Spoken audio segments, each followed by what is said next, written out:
ശിരസിനെ ആശ്രയിച്ചുണ്ടാകുന്ന എല്ലാ രോഗാവസ്ഥകളിലും ചികിത്സയ്ക്ക്, അതായത് ശിരസിനെ ആശ്രയിച്ച് ദോഷം കോപിച്ചിട്ടുണ്ടെങ്കിൽ അതിനെ നിർകരിക്കുന്നതിനായിട്ടുള്ള ഒരു മാർഗ്ഗമാണ് നസ്യം. ഓക്കെ, അത് പ്രതിമർശ നസ്യമുണ്ട്, മർശനസ്യമുണ്ട്. മർശനസ്യം എന്ന് പറഞ്ഞു കഴിഞ്ഞാൽ കൂടുതൽ അളവിൽ ഒരു ആശുപത്രിയിൽ അഡ്മിറ്റ് ചെയ്ത് ഡോക്ടറെ മേൽനോട്ടത്തിലൊക്കെ ചെയ്യേണ്ടതാണ്. പക്ഷെ പ്രതിമർശ നസ്യം നിത്യേന നിങ്ങൾക്ക് ചെയ്യാം. ശിരസിനെ ആശ്രയിച്ചുണ്ടാകുന്ന രോഗാവസ്ഥകൾ പ്രതിരോധിക്കുന്നതിന് സഹായകരമാവും. അതായത് ചെവിയെ ആശ്രയിച്ച്, മൂക്കിനെ ആശ്രയിച്ച്, വായനെ ആശ്രയിച്ച്, കണ്ണുകളെ ആശ്രയിച്ചൊക്കെ ഉണ്ടാകുന്ന രോഗാവസ്ഥകൾ. ഇനി അതല്ലെങ്കിൽ sinusitis, sneezing, dust allergy, septal deviation, nasal polyp, allergic rhinitis, ഇങ്ങനെ ഒരുപാട് രോഗാവസ്ഥകൾ, മൈഗ്രെയിൻ, തലവേദനകള്, ഇത്തരം രോഗാവസ്ഥകളിലൊക്കെ ഇത്തരം പ്രശ്നങ്ങൾ പൊതുവെ കൂടെ വരുന്നവര്, അതുപോലെ മൂക്കൊലിപ്പ്, തലനീരിറക്കം, കഴുത്തുവേദന, ഇത്തരം നീരിറക്കവുമായി ബന്ധപ്പെട്ടുണ്ടാകുന്ന രോഗാവസ്ഥകൾ, ഇത്തരക്കാരെല്ലാം തന്നെ ഈ പ്രതിമർശ നസ്യം നിത്യേന ശീലിക്കുന്നത് നല്ലതാണ്. അതിനായിട്ട് പൊതുവെ നമ്മൾ നിശ്ചയിക്കാറുള്ള ക്ഷീരബലം 101 ആവർത്തി, അതുപോലെ അണുതൈലം ഒക്കെയാണ്. അണുതൈലൊക്കെ എടുക്കണമെങ്കിൽ 2 തുള്ളി മതി. 2 തുള്ളി ചെറുവിരലിരിക്കുക, 2 മൂക്കിനകത്ത് ഒന്ന് കടത്തി പുരട്ടുക, വീണ്ടും ഒന്ന് വലിച്ചു വിടുക. ഇത് നിത്യേന രാവിലെ വെയിൽ ചൂടാവുന്നതിന് മുമ്പ് വേണം. അതായത് കഫസംബന്ധമായ രോഗങ്ങളാണെങ്കിൽ, കഫദോഷം വർദ്ധിച്ചാണ് നിങ്ങൾക്ക് രോഗാവസ്ഥ ഉണ്ടായിട്ടുള്ളതെങ്കിൽ രാവിലെ ആയിരിക്കും ഉചിതം. പിത്തദോഷം വർദ്ധിച്ചാണെങ്കിൽ ഉച്ച സമയത്തായിരിക്കും ഉചിതം. അതുപോലെ വാദാധികമായിട്ട് വാദം വർദ്ധിച്ചുണ്ടായിട്ടുള്ള രോഗാവസ്ഥകളാണ് നിങ്ങളെ ബുദ്ധിമുട്ടിക്കുന്നെങ്കിൽ ഈവനിങ് സമയത്തൊക്കെ ആയിരിക്കും ഉചിതമായിട്ട് ചെയ്യുന്നത്. പ്രതിമർശ നസ്യമൊക്കെ പൊതുവെ നിശ്ചയിക്കാറുള്ളത് ഒന്നുകിൽ രാവിലെ നേരത്തെ ചെയ്യാനായിട്ട് പറയും, അതല്ലെങ്കിൽ വൈകിട്ട് ചെയ്യാനായിട്ട് പറയും. നിത്യേന ശീലിക്കും വേണം കേട്ടോ. ഇത്തരം രോഗാവസ്ഥകൾ അതുപോലെ നമ്മുടെ ജ്ഞാനേന്ദ്രിയങ്ങളുടെ കർമ്മകരണ ശക്തി വർദ്ധിപ്പിക്കുന്നതിന്, നിലനിർത്തുന്നതിനൊക്കെ സഹായകരവും നിത്യേന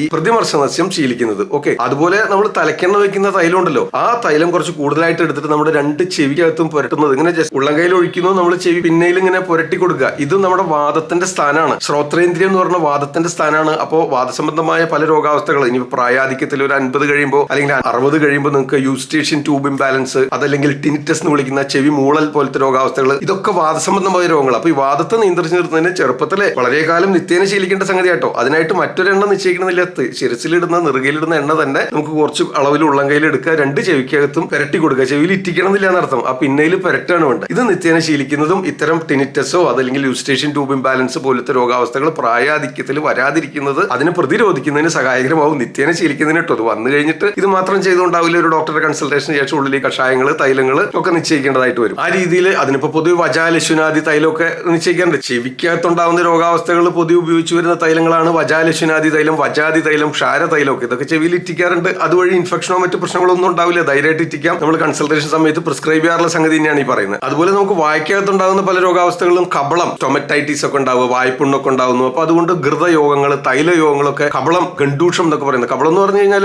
നമ്മൾ വായിൽ കൗൾക്കുള്ള ഔഷധദ്രവ്യം, അതിപ്പോ തൈലമായാലും കഷായമായാലും സപ്തച്ചതാദി ഗണ്ടൂഷം, അതുപോലെ തിക്തക ഘൃതങ്ങളൊക്കെ ആയാലും അത് കൗൾ കൊണ്ട് തുപ്പിക്കളയാ. ഇതിന് കബളം എന്ന് പറയും. ഇനി അതുപോലെ ഗണ്ടൂഷം എന്ന് പറയും. അതായത് ഈ ഔഷധദ്രവ്യങ്ങൾ വായ്ക്കകത്ത് ധരിച്ചു നിൽക്കുക, അതായത് പിടിച്ചു നിൽക്കുക എന്നുള്ള അർത്ഥം. ഓക്കെ, ഒരു 5-10 മിനിറ്റ്, 5 മിനിറ്റ് മതി മാക്സിമം. ഈ ഗണ്ടൂഷ ദ്രവ്യം, അതായത് കഷായം കൊണ്ടാവാം, സ്വരസങ്ങളാവാം, അതുപോലെ തൈലങ്ങളാവാം, ചിലപ്പോൾ ഘൃതങ്ങളാവാം. ഓക്കെ, അത് നിങ്ങളുടെ രോഗാവസ്ഥയ്ക്ക് അനുസരിച്ച് ഡോക്ടർ കൺസൾട്ടേഷൻ സമയത്ത് നിശ്ചയിച്ചിട്ടുണ്ടാവും. ആ ദ്രവ്യം വായ്ക്കകത്ത് ധരിച്ചു നിൽക്കുക, ഒരു 5 മിനിറ്റിന് ശേഷം തുപ്പിക്കളയുക. അത് ഗണ്ടൂഷം. അതുപോലെ അത് കൂടുതലായിട്ടും വാതാധികമായിട്ടുള്ള രോഗാവസ്ഥയിലാണ് നിശ്ചയിക്കുക. ഇനി കഫാധികമായിട്ടുള്ള രോഗാവസ്ഥകളാണെങ്കിൽ കബളമായിരിക്കും നിശ്ചയിക്കുക. അതിനും ഇതേ ഔഷധദ്രവ്യങ്ങൾ തന്നെയായിരിക്കും. അത് നമ്മൾ കുലുക്കൊഴിഞ്ഞ് തുപ്പിക്കളയണം. 5 മിനിറ്റ് സമയം മതി. രാവിലെയും വൈകിട്ടും 2 നേരം നിശ്ചയിക്കാറുണ്ട്. ഓക്കെ, ഇതൊക്കെ ഇത്തരം രോഗാവസ്ഥകൾ പ്രതിരോധിക്കുന്നതിന് ചെയ്തു വരാനുള്ള ചില ചികിത്സകളാണ്. ഇതിനുള്ള ഔഷധങ്ങളൊക്കെ നിങ്ങളുടെ രോഗാവസ്ഥയ്ക്കും ദേഹപ്രകൃതിക്ക് അനുസരിച്ചും കൺസൾട്ടേഷൻ സമയത്ത് ഡോക്ടർ നിശ്ചയിച്ചോളും. ഓക്കെ, ഇനിയിപ്പോ ഈ ഔഷധങ്ങൾ എപ്പോഴൊക്കെ സേവിക്കാന്ന് വെച്ച് കഴിഞ്ഞാൽ, ഇപ്പൊ നമ്മൾ കഷായമാണ് സേവിക്കണമെങ്കിൽ, ഇപ്പൊ കഷായ അധികം കൂടുതലും കുപ്പി കഷായാണല്ലോ, പിന്നെ ഇപ്പൊ ഗുളിക രൂപത്തിലും വരുന്നുണ്ട്. അപ്പൊ അതൊക്കെ കഷായായാലും ഗുളികയായാലും നമ്മൾ,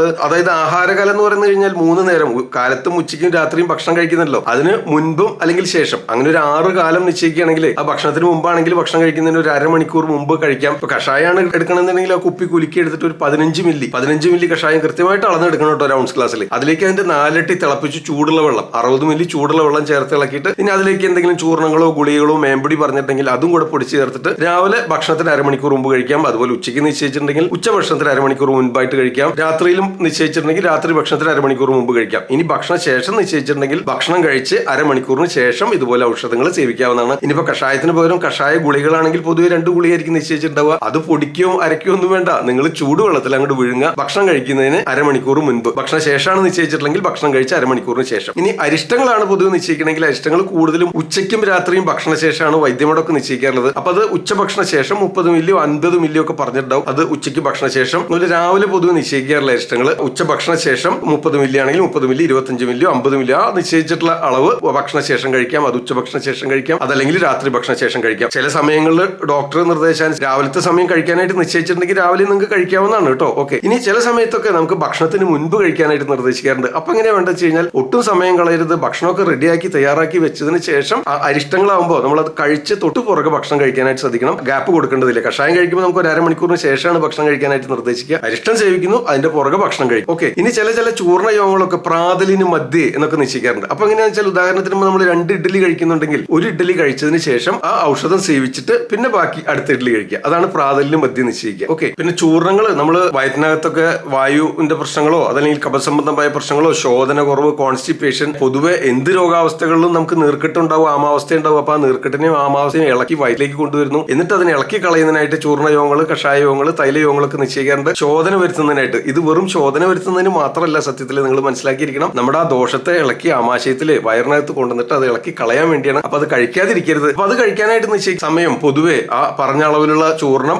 പൊതുവെ നിശ്ചയിക്കുക 1 ടീസ്പൂണോ 1.5 ടീസ്പൂണോ. അതിപ്പോ പരാചൂർണോ, അവിപത്തി ചൂർണോ, അഭയാചൂർണോ, ബൃഹത്രിബലോ അതല്ലെങ്കിൽ ഗന്ധർവസ്ഥ തൈലോ നിർഗുണ്ടിയരണ്ടോ ഒക്കെ ആയിരിക്കാം. അപ്പൊ അതാ നിശ്ചയിച്ചിട്ടുള്ളത്. എന്താന്ന് വെച്ചാൽ ആ ഔഷധം 1 ടീസ്പൂൺ എടുക്കുന്നു, 1/4 ഗ്ലാസ് നല്ല തിളച്ച വെള്ളത്തിൽ കലക്കിയിട്ട് രാവിലെ വെറും വയറ്റിൽ കഴിക്കുക. രാവിലെ വെറും വയറ്റിൽ കഴിക്കാം. ഇനി അതല്ലെങ്കിൽ ഡിന്നർ കഴിഞ്ഞ് 1 മണിക്കൂർ കഴിഞ്ഞിട്ട് കഴിക്കാം. ഇനി അതല്ലെങ്കിൽ ഡിന്നറിന് 1 മണിക്കൂർ മുൻപ് കഴിക്കാം. ഓക്കെ, ഇങ്ങനെ വയറ് കഴുകുന്നതിനായിട്ട് ഔഷധം നിശ്ചയിച്ചിട്ടുണ്ടെങ്കിൽ കഴിക്കാനുള്ള നേരം പറയാണ്. നിശ്ചയിച്ചിട്ടുള്ള കാലം ഇതൊക്കെയാണ്. ഇതൊക്കെ നിങ്ങളുടെ ഡോക്ടറുടെ നിർദ്ദേശാനുസരണം മാത്രം ഫോളോ ചെയ്യുക. പൊതുവായിട്ട് ശീലിക്കാവുന്ന ചില സംഗതികളാണ് ഇവിടെ പറയുന്നത് ഇന്നത്തെ വീഡിയോയിൽ കേട്ടോ. പിന്നെ ഗുളികകളൊക്കെ സേവിക്കുമ്പോൾ മേമ്പടിയായിട്ട് അരിഷ്ടത്തിന് ഗുളികകൾ പറയാറുണ്ട്, അതുപോലെ മേമ്പടിയായിട്ട് കഷായത്തിന് ഗുളികൾ പറയാറുണ്ട്. ഇപ്പൊ കഷായത്തിനാണെങ്കിൽ ആ ഗുളിക പൊടിച്ച് അതിൽ ചേർത്ത് കഴിക്കാം. ഒരു 15 മില്ലി കഷായം ഒരു ഗ്ലാസ്സിലേക്ക് എടുക്കുന്നു. അതിലിപ്പോ ചുക്കുതിപ്പില്ലാതെ ഗുളിക ഉദാഹരണത്തിന് അല്ലെങ്കിൽ ധന്വന്തരം ഗുളിക പറഞ്ഞിട്ടുണ്ടെങ്കിൽ അത് 1-2 ഗുളിയാണ് പറഞ്ഞെങ്കിൽ അത് ഇടിച്ച് പൊടിച്ച് ആ കഷായത്തിൽ ചേർക്കുന്നു. അതിന്റെ കൂടെ അതിന്റെ 4 ഇരട്ടി തിളപ്പിച്ച് ചൂടുള്ള വെള്ളം കലക്കി ചേർത്തിട്ടാണ് അത് കഴിക്കുക. ഓക്കെ, അങ്ങനെ ഗുളികകൾ മേമ്പടിയായിട്ട് ചേർക്കാറുണ്ട്. ഇവിടെ കൊടുത്തിട്ടുള്ള വീഡിയോന്റെ ലിങ്ക് ഒക്കെ നിങ്ങൾക്ക് ഉപകാരപ്പെടും കേട്ടോ. കയറി കാണാവുന്നതാണ്. എല്ലാവർക്കും ഷെയർ ചെയ്ത് കൊടുക്കുക. ഞാൻ ഡോക്ടർ സേവ്യർ.